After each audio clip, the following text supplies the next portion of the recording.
Well, we got some bad news with Jalen Carter popping up on the injury report and not looking likely that he'll play on Sunday. Although thankfully Fletcher Cox is back and he has a message for Jets head coach Robert Saleh. Sidney Brown says he's playing and there's an increasing chance it'll be at safety. Plus, the Birds signed a linebacker and why Nakobe Dean should get the starting job back. But first, let's run it.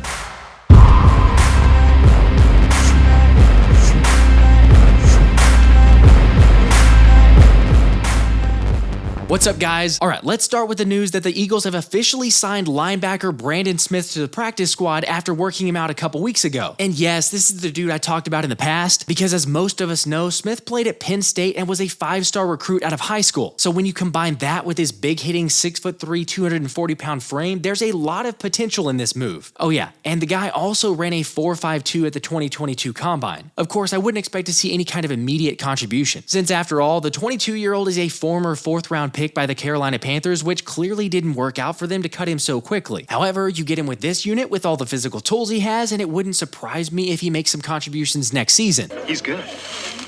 With my help, he could be the best. Okay, I don't know about the best, although as we know, Philly's been able to hit on a couple linebackers recently that not every team was high on. The most recent and obvious one being Nicholas Morrow, who through 5 weeks in the NFL season ranks as the number 3 linebacker in defensive grade, number 5 in tackling grade, and number 12 in coverage grade. And heck, let's not forget the other linebacker, Zach Cunningham, who's also played really well, and is tied for the team lead in tackles, having made some significant plays for Sean Desai's defense. However, as you're very aware of by now, Nakobe Dean's 21-day practice window to return from IR has been open, with a former first-rounder getting reps in practice, and based on all reports from the media so far, he's looked pretty solid, meaning a return to the starting lineup is likely coming soon. So that's a good thing, right? Well, I initially thought so. However, judging by several comments, it seems like there's quite a few that agree with Tone DeShields, who said, if you upset what's going on between Nicholas Morrow and Zach Cunningham, that could potentially set back that linebacking core. Okay, I understand that line of thinking, but I'm with head coach Nick Sirianni, who would rather have number 17 on the field. He's a football junkie. He's always trying to be around it. You know, you saw that he was at the game. Sometimes it's not all, you don't always take guys to the away games. He really wanted to be there. He was great on the sideline. Obviously, we'd rather have him on the field. But he was great on the sideline with his teammates, saying what he saw. And so he would, you know, I thought the way he went about his time off, again, we'll see what's going on as the week progresses, but the way he went about his time off was really continuing to try to grow and get better. You just can't keep him out of the building and can't keep him out of the film room. Did anyone notice Nick slip there at the end and try to say something else? It sounded like he wanted to say keep him off the field. Sorry, maybe that's the conspiracist in me, because the head coach didn't commit on anything with Dean in order to maintain a competitive advantage. Except if you buy into the practice clips and notes, Nakobe's been getting first-team reps with Zach Cunningham, while Nicholas Morrow was with Christian Ellis for the bulk of the drills, so maybe that means something. Plus, shout out to Philly Mike of the Philly Talk podcast, who shared an anonymous source told him the Birds plan to start Nakobe over Morrow. Yet I'm curious who that source could be. Possibly rookie Nolan Smith, since the Philly Dog's been repping Mike's Philly Dog hats, and can't wait to have his brother back out there. I think he's excited, man. I just can't wait to get my dog back. And you just know, man, you just feel his energy when he out there. And even on the sideline, you feel his energy. I know where he was. I was just there a couple months ago, and he just itching to get back. I'm happy for him to get back. You can just tell it means more to these guys, because Dean said it's all he knows, saying, I've never missed a game ever. Since the beginning, I've never missed a game in my life, but I've stayed in the building and been in every single meeting. It's all I know. This is a defense I'm a part of, and I feel like it's my job to be here. All right, this is why I've said the writing's on the wall with Nakobe, who was able to perform in drills while testing out the foot on Wednesday and get in some semi-live team action today. So when asked if he feels 100%, Dean smiled and said, I'm about there. And another fellow Philly dog, Jordan Davis, took it a step further. I don't think in college I've seen Nakobe miss a game, or Nakobe miss something to this extent.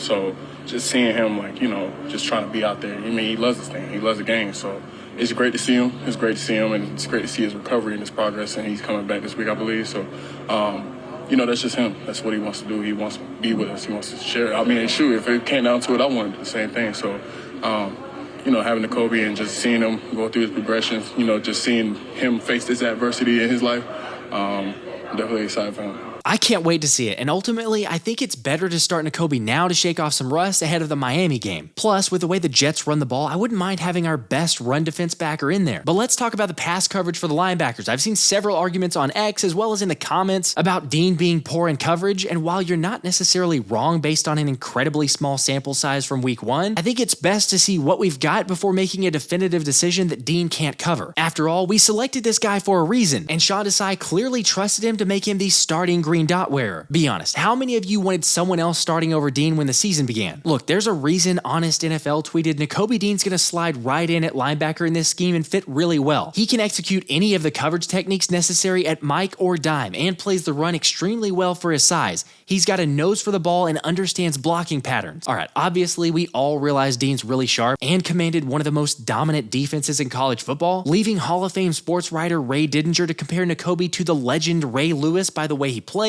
how instinctive he is, and how he commands the field. Oh, you crazy! Hold on, I realize that might be a little overkill, but I believe in the 22-year-old and I expect him to get his starting job back. But hey, maybe I'm wrong and the Eagles stick with the duo they have, to which I'll fully trust Desai because he's more than earned every benefit of the doubt. Realistically, like Outside the Bird said, we should just be happy that this is even a discussion at all. Morrow and Zach Cunningham have proven to be great bargain signings by Howie Roseman. Yes, Howie is pretty fantastic at what he does. Now, the only dilemma with bringing Dean back is that means you gotta cut somebody, so I'll be interested to see who that is, but like I said about Desai, I trust Howie to maximize this roster. Speaking of signings, the Eagles made another official signing in punter Braden Mann now joining the active roster, seeing that his 3 temporary practice squad elevations had been used up. It was essentially now or never. By the way, for those wondering if he's been better than Aaron Siposs, he has, with Mann grading as the 26th best punter in the league, which just so happens to be 1 spot above Siposs at 27. Oh yeah, and also 10 spots better than training camp Legatron Ty Zentner. Now we're getting somewhere. I mean, yeah, I guess we are the #1 special teams unit in the league after all. I know that's hard to believe, but we are. With the Eagles ranking #1 in special teams defense adjust value over average. Basically, we're far exceeding expectations compared to the rest of the league, and something I never expected to see. So probably about time I apologize to special teams coordinator Michael Clay, since I was one of the 87% who said back in February, no, I'm not happy Michael Clay is back for 2023, especially when Philly gave him a raise. I really think there's been a huge, colossal misunderstanding.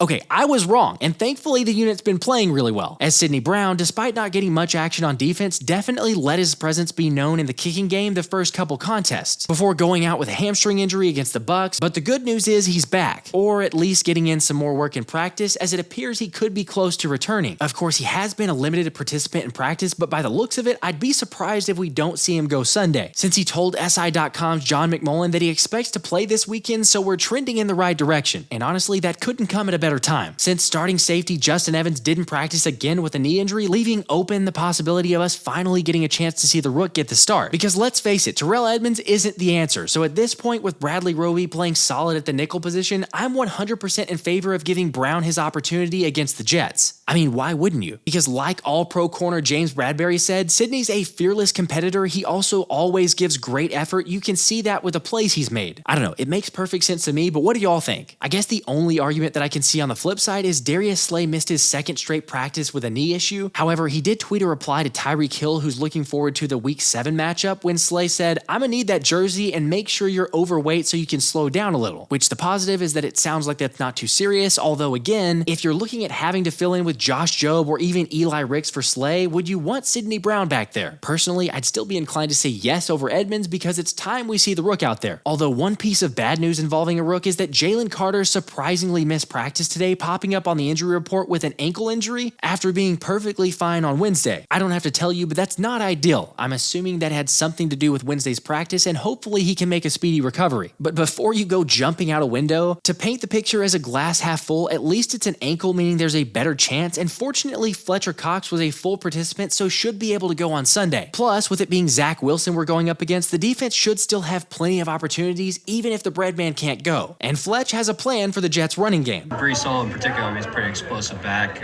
What's the key? Making sure that he stays contained. You got to go kiss him 11 times. Put 11 helmets on him. I mean, how perfect is that? By the way, in case you don't get the reference, Fletch was responding to Jets coach Robert Saleh's comments on how they plan to stop the brotherly shove. They're really good at it. I mean, it feels like the quarterback is wearing a bulletproof vest when you look at him. He's got all that padding on, but whether they get it, we're going to do our best to try to stop it. And, the quarterback's got and they do a lot of stuff off it too. They got reverses, they got pop passes, they got stretch plays. They do a lot. So you got to be sound, you got to be disciplined. So we'll do our best in that regard. But if the quarterback carries the ball, we got to give him 11 kisses. But they got a quarterback who's super strong in terms of creating leverage. Like I said, I don't think he feels pain when he gets hit, even though we're going to try legally.